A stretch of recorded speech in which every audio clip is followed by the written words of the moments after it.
Kidlat News Updates. Mga balita ngayon, flood control project sa Cebu ininspeksyon ng ICI. 16 million pesos na halaga ng shabu nasamsam sa mag-asawa sa Palo, Leyte. Takbo laban sa korupsyon 2.0 idinaos sa UP Diliman. Ako po si Cesar Sorian para ihatid ang mga nangungunang balita sa buong kapuluan.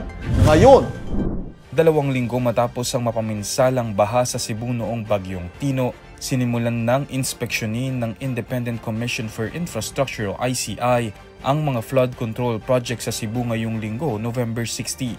Personal na bumisita sina ICI Special Advisor Rodolfo Azorin Jr., DPWH Undersecretary Arthur Biznar at AFP General Ariel Caculitan, kasama si Baguio City Mayor Benjamin Magalo. Una na lang ininspeksyon ng Butuanon River sa Mandaue City na noong pananalasa ng Tino ay umapaw ang tubig at nagdulot ng pagbaha sa mga komunidad.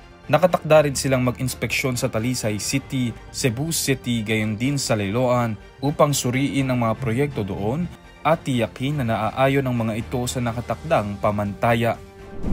Arestado ang mag-asawang hinihinalang high-value drug personalities matapos mahulihan ng tinatayang 16 million pesos na halaga ng hinihinalang shabu sa isinagawang buy-bust operation noong Huwebes ng gabi, Nobyembre 14 sa Barangay Gindapunan, Palo, Leyte.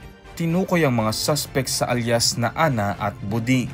Nahuli sila dakong 8:40 PM sa bypass road ng naturang barangay. Nasamsam mula sa kanilang humigit kumulang 2.4 kilos ng hinihinalang shabu na nagkakahalaga ng 16,320,000 pesos. Isinagawa ang on-site inventory ng mga nakumpiskang ebidensya sa harap ng mga opisyal ng barangay at media bilang pagsunod sa tamang proseso.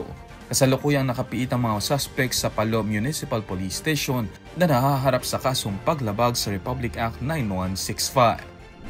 Lumuhok ang nasa 1,500 katao sa ikalawang takbo laban sa korupsyon sa University of the Philippines o UP Diliman sa Quezon City ngayong araw, Nobyembre 60. Sa pangunguna ng ilang student organizations at ng Kilusang Bayan kontra Kurakot, panawagan nila ang pananagutan sa gobyerno.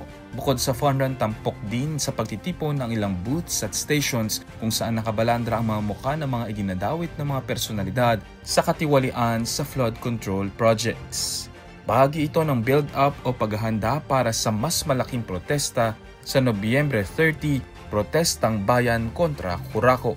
Para sa Kidlat News Channel, ako si Renza Linon, nag-uula. ako po si Cesar Soriano, kasama nyo sa bawat pagputo ng balita.